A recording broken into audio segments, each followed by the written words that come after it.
Bonjour, bienvenue dans la boîte à interview avec aujourd'hui l'auteure Nathalie Lambois, auteure et formatrice. Bonjour Nathalie. Bonjour Valérie, merci de m'accueillir encore dans ta boîte à interview. Oui, merci, je suis ravie de te recevoir. Alors tu viens aujourd'hui pour un livre que tu sors qui s'appelle Le miracle des émotions, que je montre, voilà, avec 8 bonnes raisons d'écouter ses peurs et son cœur, donc vos peurs et vos cœurs. Donc Nathalie, tu es l'auteure de plusieurs ouvrages depuis une dizaine d'années dans le domaine de l'Ho'oponopono et du Feng Shui, puisque tu es spécialiste Ho'oponopono et Feng Shui. Pourquoi avoir sorti ce livre ? Ah, bonne question. C'est vrai que je parle beaucoup du Ho'oponopono de ces dernières années et c'est grâce à cette pratique que j'ai découvert l'intérêt d'écouter ses émotions, l'intérêt d'écouter ses peurs notamment. Et ce livre, en fait, c'est pour résumer le cheminement que j'ai fait dans la compréhension des émotions, quels étaient leurs intérêts, parce qu'on parle souvent de gérer ses émotions et pour moi, c'était quelque chose que je trouvais fastidieux. Donc, fastidieux, l'idée de gérer quelque chose, alors ça convient très bien quand il faut planifier les choses que l'on a à faire, on peut gérer son argent, on peut gérer des choses très matérielles, mais gérer des émotions, ça fluctue. Ces émotions, en fait, elles fluctuent au gré de nos expériences, au gré de l'âge, évidemment. Donc, je pense aujourd'hui, ce que j'en ai compris, c'est ce qui m'a amené à écrire ce livre, c'est que les émotions ne se gèrent pas, elles se vivent. Et elles se vivent en étant justement conscients de ce qu'elles nous apportent. Et puis de ce qu'elles génèrent en nous. Exactement. Et avec la pratique du Ho'oponopono, j'ai compris justement que ces émotions, elles doivent se vivre, elles doivent s'accepter telles qu'elles sont. Ne pas les refouler notamment. Ne pas les refouler, puisque ça n'apporte rien d'autre qu'une accumulation d'autres émotions, et sans forcément comprendre ce qui nous arrive. Et en fait, les émotions, elles sont le reflet de quelque chose de plus profond en nous. D'où l'intérêt de ne pas les rejeter, d'où l'intérêt de cesser de vouloir les gérer. C'est comme si on voulait gérer sa vie émotionnelle, son expérience amoureuse, personnelle, amicale, professionnelle. Il y a des choses qu'on doit gérer dans sa vie, on en a plein à gérer tout le temps, je suis bien d'accord, hein, c'est pas un souci, mais les émotions, c'est différent. Alors, la première des émotions que tu donnes, c'est la peur. C'est surtout elle. Les peurs, on va dire. Enfin, dans les peurs, il y a tout. Il y a les angoisses liées à des situations passées, les inquiétudes que l'on se fait sur des situations qui ne sont pas encore arrivées. Donc oui, il y a beaucoup les peurs. Mais les peurs, elles sont intéressantes parce qu'elles permettent de comprendre que, effectivement, il y a peut-être en nous des choses qu'on n'a pas réussi à régler et que ces peurs sont là pour nous faire prendre conscience. Attention, là, il se passe quelque chose. Attention, là, il faut regarder en nous la blessure qui n'est peut-être pas guérie. C'est pas forcément le attention, ne vous jetez pas de la falaise, c'est plutôt le attention, regardez en vous ce qui se passe. C'est peut-être qu'il y a quelque chose dans votre histoire qui n'est pas résolu. C'est ça. C'est ce à quoi servent les peurs. En tout cas, c'est la compréhension que j'en ai. Quand elles ne nous paralysent pas, parce qu'il y a des peurs paralysantes aussi. Elles sont sur. Alors, c'est le réflexe de la peur, c'est soit on est paralysé, figé, soit on se met à fuir, à partir dans tous les sens. Donc, elles sont limitantes et paralysantes, les peurs, oui. Donc, Nathalie, tu as écrit donc, ce livre, Les miracles des émotions, mais après, tu parles des émotions et de l'environnement, tu parles de vibrer également, de travailler avec tous ces ressentis, puisque c'est au-delà des émotions, tu parles aussi et surtout des ressentis, ce que le corps nous envoie, de l'environnement aussi vibratoire. Tu parles de quand tu rentres dans une pièce, si quelqu'un s'arrête de parler quand tu arrives, de supposer éventuellement ce que les personnes ont pu se dire et qui peut générer du trouble chez toi. Mais tu parles également de tout ce qui est vibratoire de manière positive. Et là, ça ramène au feng shui, puisque finalement, avec le feng shui, tu travailles là-dessus. Tu peux nous en dire un petit peu plus d'ailleurs, de cette Oui. notion d'état vibratoire et de ce que l'on ressent, en bien d'ailleurs comme en mal finalement, que ce soit, alors ça peut être des peurs, mais ça peut être aussi quelque chose de positif. Pourquoi on va dans un endroit et qu'est-ce qui fait qu'on y va?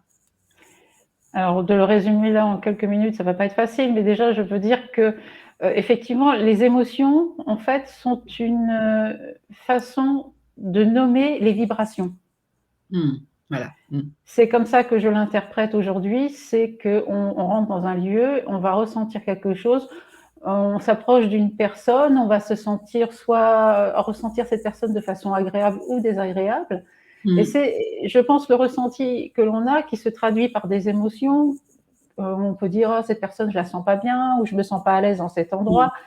Tout ça, c'est l'expression, alors biochimique, parce que les émotions, c'est une alchimie qui se passe dans notre corps au niveau hormonal, mais c'est aussi une réaction à l'environnement qui vibre aussi de quelque chose. Et ça, je l'ai découvert dans la pratique du feng shui, où effectivement, l'environnement est constitué de quelque chose d'invisible, mais dont on prend de plus en plus conscience aujourd'hui, parce qu'on sait très bien qu'il y a des ondes qui nous traversent en permanence, surtout avec les téléphones portables, Internet, etc. On sait très bien que tout ça circule et qu'il y a d'autres choses dont on n'a pas forcément la possibilité de mesurer encore, parce que nos appareils ne sont pas encore développés, mais que les Chinois, en tout cas les géomanciens chinois, mesuraient déjà il y a très longtemps, et qui leur permettait de calibrer les lieux. Donc les maisons, les centres commerciaux, les rues, tout ça vibre aussi d'une énergie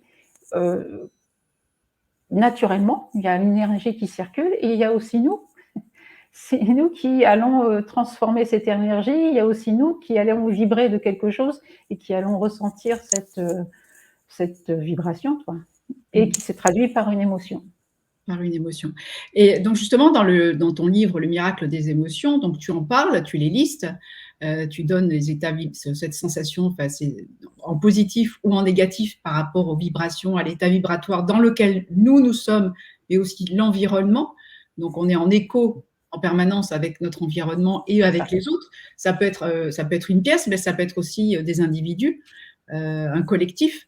Et tu donnes également tout un tas d'exercices à faire dans le livre qui permettent justement de traverser ces émotions. Tu peux nous en dire un petit peu plus? Tu peux donner un exemple, par exemple?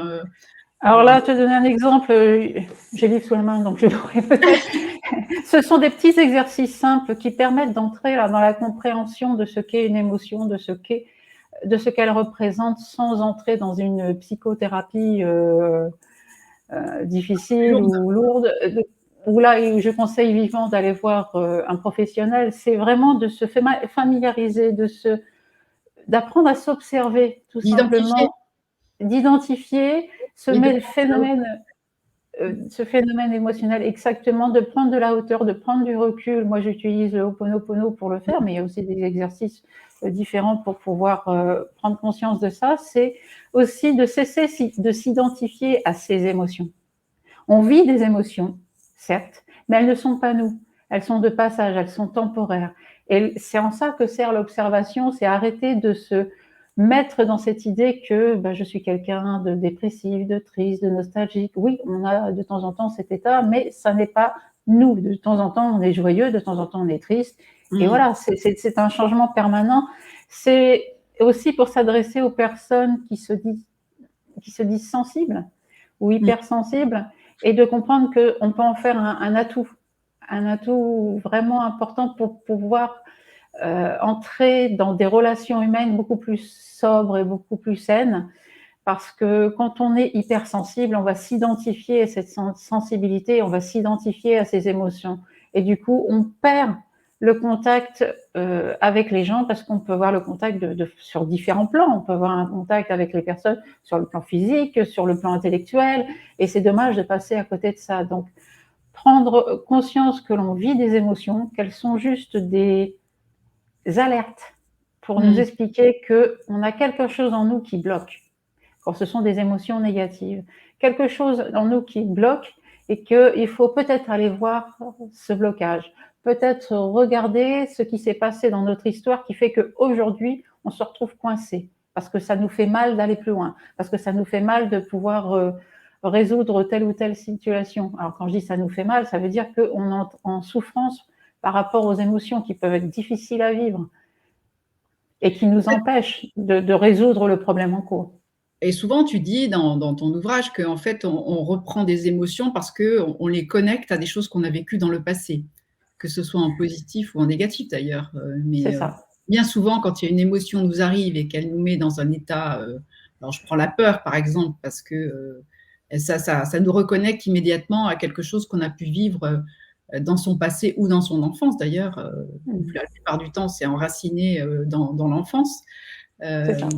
oui, l'idée c'est de les voir venir, enfin de les voir, de les laisser passer et puis d'essayer de se reconnecter à ce qui a pu être gênant ou dérangeant chez nous. Alors, pas forcément de se reconnecter à ce qui a été gênant parce que ça Oui, suffit.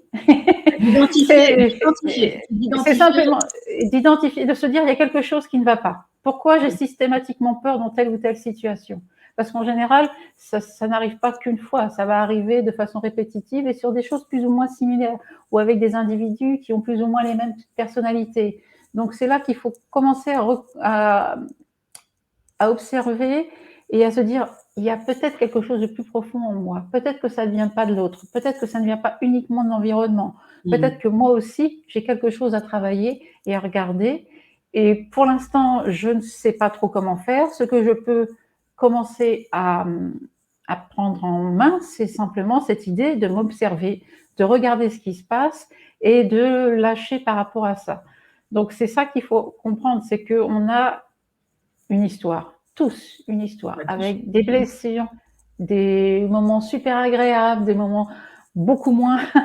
Et il faut être attentif à ça, parce que je viens d'une génération, et surtout la génération avant moi, où on refoulait ses émotions. On ne montre pas ses émotions. Et c'est toute une génération qui a été touchée par ça et qui a refusé de se remettre en cause et qui a toujours rejeté la faute sur les autres. Résultat des courses, 2 générations plus tard, on a des adultes qui sont un peu perdus, qui ont l'air de faire des choses qu'on ne comprend pas, pourquoi ils se plaignent, pourquoi ils ne font pas comme nous on faisait, parce que ce n'est pas normal de refouler autant sa douleur émotionnelle. Ce n'est pas normal de ne pas vivre son deuil, ce n'est pas normal de rester sur de la tristesse toute sa vie aussi.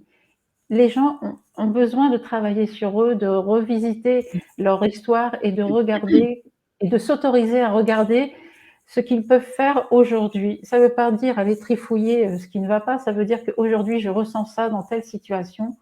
Ça veut dire que c'est certainement relié à quelque chose de plus profond, plus ancien. J'utilise Ho'oponopono, la méditation, ce que vous voulez pour m'aider à prendre du recul sur ça, sur cette émotion. Et ensuite, je regarde si j'ai pas besoin d'aller me faire aider, accompagner. Parce que la santé mentale, c'est super important.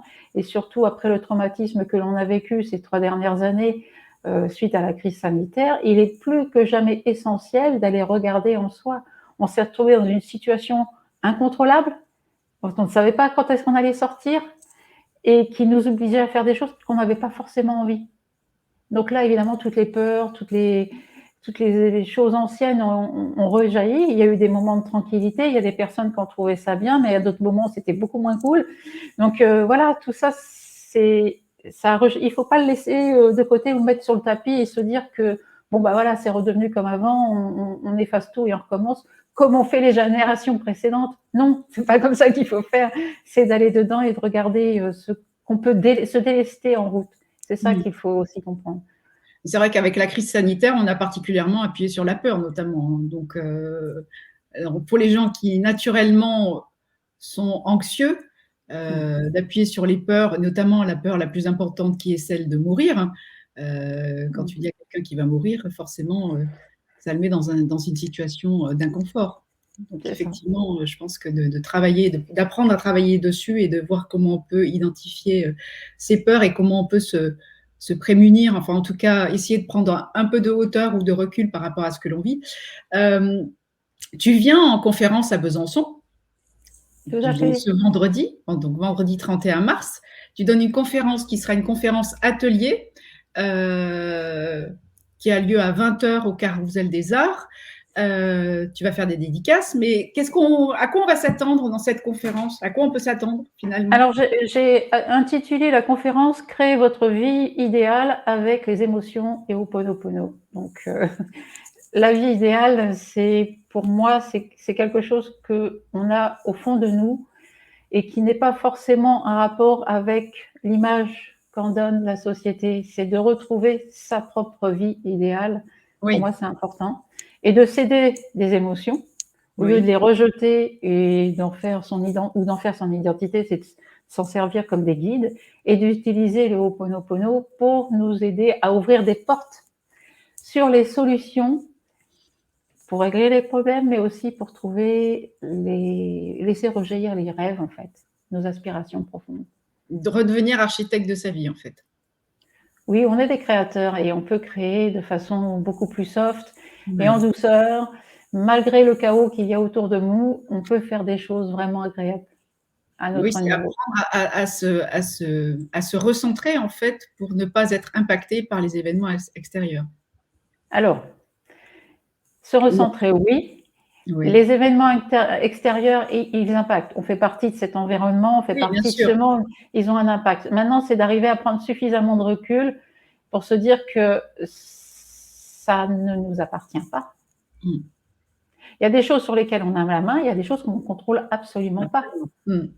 Et ces choses que l'on ne contrôle absolument pas, ce n'est pas faire comme si elles n'existaient pas, mais s'en délester pour pouvoir s'occuper de sa propre histoire qui fait qu'aujourd'hui, je suis en souffrance lorsque je vois ce genre de scène arriver devant moi. Tu vois ce que je veux dire? Parce que si on continue à préserver cette souffrance et ce schéma intérieur, eh bien, on sera le plus souvent mal dans sa vie et ça ne résoudra en rien les problèmes. L'autre chose, c'est que si la situation est telle qu'elle est aujourd'hui dans notre société, elle est le résultat du passé. Et si on veut changer ce qu'elle est, on ne peut pas changer le passé. Par contre, on peut transformer ce que l'on est aujourd'hui et transformer le futur. Absolument. À partir de soi. Tu prêches une convaincue.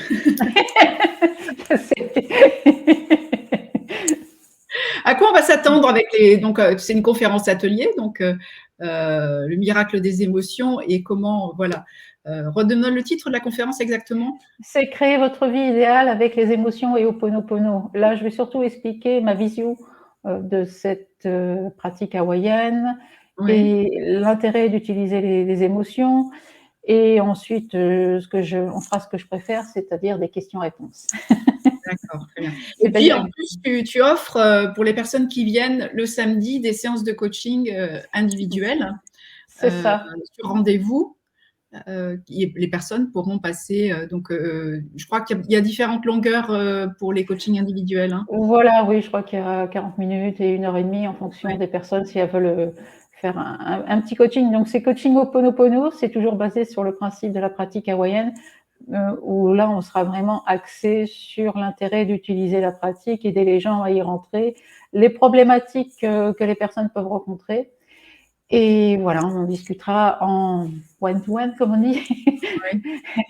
Donc, voilà, j'ai prévu des petits créneaux pour que les personnes puissent discuter avec moi en individuel, sachant que la veille, la conférence atelier, effectivement, ce sera collectif. Donc, tout le monde n'a pas forcément envie d'exposer certaines choses, donc il y aura cette option-là. Oui, il y a des personnes qui n'ont pas forcément envie de parler en public et qui préfèrent en privé. Tu en profiteras également pour faire une séance de dédicace. Voilà, pour les personnes qui le souhaitent, ce sera avec plaisir. Je vais me faire dédicacer mon livre. Hein. D'accord, Valérie. Ah oui, moi je serai là, je me ferai dédicacer mon ouvrage. Le miracle des émotions, qui est paru aux éditions Guy Trédaniel. Voilà. Voilà. C'est pas ta première collaboration avec les éditions Guy Travagnel? Oh non, ça fait Non? maintenant, oh là, ça fait quelques années que je Ouais, que tu suis travailles avec. avec eux. Donc le premier livre que j'ai sorti avec eux, c'était en 2012, je crois. Donc Ouais. oui. Et il y en a eu beaucoup d'autres après, toujours autour du Ho'oponopono. Il y en avait un sur la maison aussi, la Oui. maison miroir. Donc oui, une longue collaboration. Oui, effectivement, ça fait longtemps qu'on collabore tous les deux. Et tu en es à combien d'ouvrages édités finalement? Je ne les ai pas comptés, c'est une bonne question, mademoiselle Ah, Valérie. Là, tu me prends au dépourvu. Je n'en ai absolument aucune idée. au moins Je une vais dizaine regarder. d'ouvrages, hein, que je sache. Oh oui, il y en a au moins une dizaine, hein, soyons. Alors, il y en a 10 que j'ai fait seule et il y en a 4 que j'ai fait en collaboration. D'accord. Voilà. Bon. Alors, le miracle des émotions, on va te retrouver en conférence vendredi 31 mars à Besançon, au Carrousel des Arts, à 20h, pour une conférence atelier, séance de dédicace de ton livre, Le miracle des émotions. Et puis, la conférence, elle dure combien de temps? À peu près, tu as une idée? Je pense que ça va durer le temps que les questions. Non, en général, ça dure 1h30, mais s'il y a besoin de parler plus longtemps, je le ferai avec plaisir. Il paraît que j'aurai la salle, donc c'est bon. Mais c'est au moins 1h30, je pense, hein, entre la conférence et les questions. Bon, ça marche. En tout cas, merci beaucoup. Hâte de te voir en conférence vendredi soir. Donc, venez nombreux pour découvrir le miracle des émotions. Nathalie Langlois qui donnera sa conférence atelier avec des exercices pratiques donc basés sur la méthode Ho'oponopono que tu enseignes toi déjà depuis de nombreuses années maintenant. Ça fait combien de temps que tu pratiques le Ho'oponopono? Depuis 2008. Ah oui. Je te laisse faire le calcul. Ouais, c'est bien. Ça fait longtemps. Ça fait Ouais. longtemps. Oula. Et ça a transformé ta vie? Oui. Non, littéralement, bien sûr, oui. Ben, je ne pense que c'est Ho'oponopono qui m'a fait entrer dans l'écriture, clairement. Ah, À aucun moment avant, je n'aurais pensé écrire, tout simplement. C'est le plus gros changement qu'il y a eu, c'est ça. c'est merveilleux. Voilà.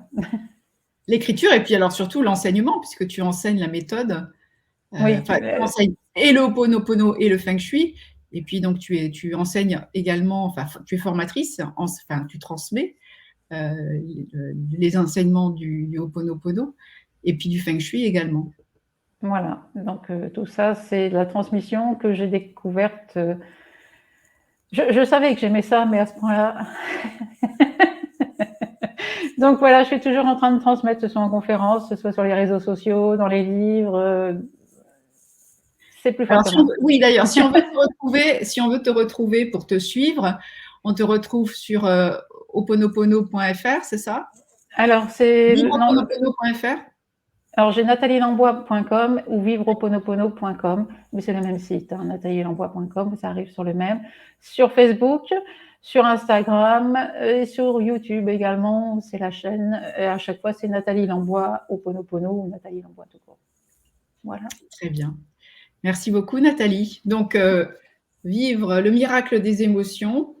Donc, 8 bonnes raisons d'écouter vos peurs et votre cœur, surtout le cœur. Hein. Je trouve que c'est bien d'écouter son cœur hein, quand même avant tout. Ah, Hein. mais on peut écouter le cœur quand on a accepté d'écouter ses peurs. Ah oui, c'est vrai. C'est plus simple dans ce sens-là. Oui, c'est vrai, c'est vrai. Merci beaucoup, Nathalie. Merci Je te à souhaite toi. une belle fin de journée et on se retrouve de toute façon. Moi, je serai là vendredi soir.